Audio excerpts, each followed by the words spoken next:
Master minds the pride of India. Inter, MPC, BiPC, MEC, CEC చదివిన విద్యార్థులకు CA మరియు CMA foundation కొరకు నూతన బ్యాచెస్ ప్రారంభం. ఆ జిల్లా వైసీపీ నేతలు అసెంబ్లీ ఎన్నికల్లో ఓటమిని ఇప్పటికీ జీర్ణించుకోలేకపోతున్నారు.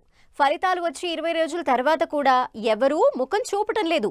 ప్రజల తిరస్కరణతో ఇంటికే పరిమితమైన నేతలు తమ కార్యకర్తలకు కూడా దర్శనమివ్వటం లేదు. చివరికి పార్టీ పని ఉన్నా తమకేం సంబంధం అన్నట్టే వ్యవహారం నడుపుతున్నారు. ప్రభుత్వం ఉన్న 5 ఏళ్లు తమను మించిన వారు లేనట్టు మీసాలు మెలేసి తొడలు చరిచిన నేతలు ఇప్పుడు ఇలా బెదిరిపోవటమేంటి అంటూ సొంత పార్టీ కార్యకర్తలే చర్చించుకుంటున్నారు.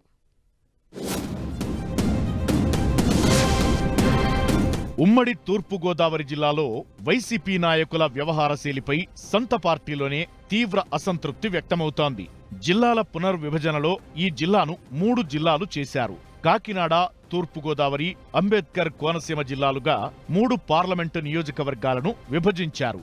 ఈ 3 జిల్లాల్లోనూ 2 పార్టీ కార్యాలయాలను నిర్మిస్తున్నారు.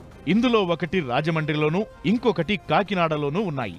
అధికారంలో ఉండగా ఈ పనులు గుట్టుచప్పుడుగా సాగిపోయాయి. కానీ ఇటీవల తాడేపల్లి వైసీపీ కేంద్ర కార్యాలయ భవనం కూల్చివేత తరువాత ఈ రెండింటికి అనుమతులు లేవని తేలింది. ఇక వీటిని ఎందుకు కూల్చేయకూడదో చెప్పాలంటూ నోటీసులిచ్చింది ప్రభుత్వం. అయితే ఈ ఎపిసోడ్లో ప్రభుత్వం, వైసీపీ మధ్య వ్యవహారం ఎలా ఉన్నా స్థానిక వైసీపీ నేతల తీరే తీవ్ర విమర్శలకు దారితీస్తోంది.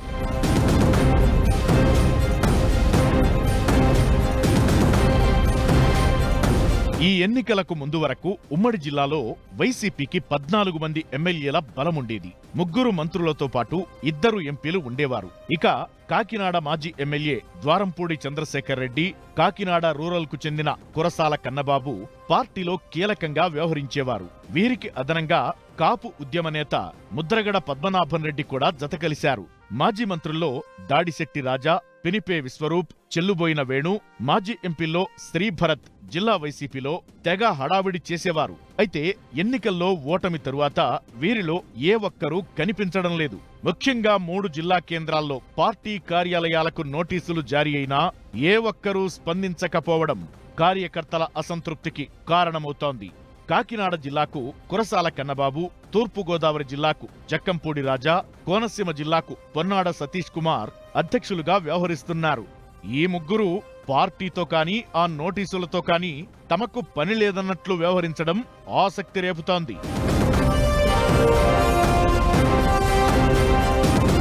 అధికారంలో ఉన్నన్ని రోజులు మాజీ మంత్రులు కురసాల కన్నబాబు, చెల్లుబోయిన వేణు, మాజీ ఎంపీ మార్గాని భరత్, మాజీ ఎమ్మెల్యేలు జక్కంపూడి రాజా, ద్వారంపూడి చంద్రశేఖర్ రెడ్డి వంటి వారు ఏ చిన్న విషయమైనా ప్రతిపక్షంపై విరుచుకుపడేవారు. ముఖ్యంగా జనసేనాని పవన్ పై విమర్శలు చేయాలంటే కన్నబాబు, ద్వారంపూడితో పాటు భరత్, రాజా పోటీ పడేవారు.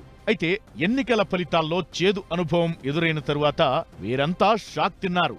ఎవరూ పల్లెత్తు మాట్లాడడం కాదు కదా, కనీసం బయట కనిపించడం లేదు. నేతల తీరును గమనిస్తున్న కార్యకర్తలు ఒక్క ఓటమితో ఇంతలా కుంగిపోవాలా అని ప్రశ్నిస్తున్నారు. ఎన్నికల ఫలితాలు వచ్చి 20 రోజులైనా ఏ ఒక్కరూ తమ ఓటమికి కారణాలు విశ్లేషించుకోలేదు. దీనిపైన కార్యకర్తల్లో అసంతృప్తి వ్యక్తమవుతోంది. ఉమ్మడి జిల్లాను టీడీపీ కూటమి క్లీన్ స్వీప్ చేసింది.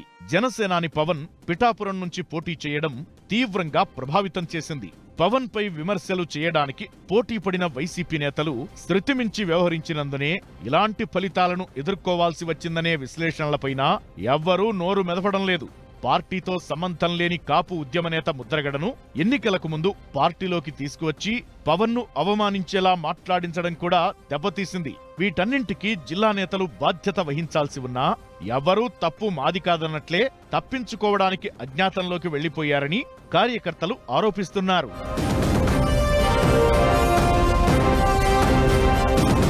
ఎన్నికల ఫలితాలు వచ్చాక రాజానగరం మాజీ ఎమ్మెల్యే జక్కంపూడి రాజా మాత్రమే ఒకసారి మీడియా ఎదుటకు వచ్చారు. పార్టీ ఓటమికి సీఎంఓలోని కొందరు అధికారులే కారణమని విమర్శలు గుప్పించారు. ఆ తరువాత ఆయన సైలెంట్ గానే ఉండిపోయారు.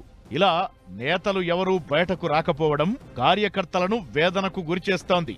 పదవులు అనుభవించిన వారే బయటకు రాకుంటే ఏ స్వార్థం లేకుండా కష్టపడి పనిచేసిన తమ పరిస్థితి ఏం కావాలని ప్రశ్నిస్తున్నారు కార్యకర్తలు. మొత్తానికి ఒక్క ఓటమి ఉమ్మడి తూర్పుగోదావరి జిల్లా వైసీపీని దయనీయ స్థితికి చేర్చేసిందనే చెప్పాలి.